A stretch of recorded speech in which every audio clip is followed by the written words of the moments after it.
মনে হচ্ছিল ওরা তো আলিপুরদুয়ার থেকে এসেছিল, ক্যাম্পে ছিল, আমাদের সল্টলেক ক্যাম্পে।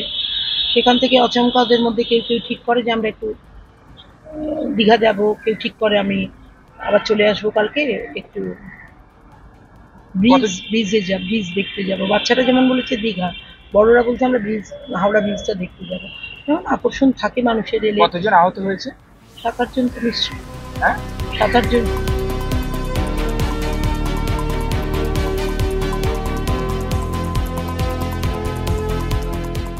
দুইটা বাস একসাথে মুখোমুখি হয়েছিল, পরে ভাইস্তার নাকি গলায় কাচের টুকরো গিয়ে ঢুকে গেছে। কোথা থেকে আসছিল? আমরা আলিপুরদুয়ারে। হ্যাঁ। 21শে জুলাই চলে। হ্যাঁ, 21শে জুলাই আসছিলাম ক্যাম্পে। তোমার কে ছিল? ভাইস্তা হয়, বৌদির ছেলে, আমার দাদার ছেলে। আর কে কে ছিল?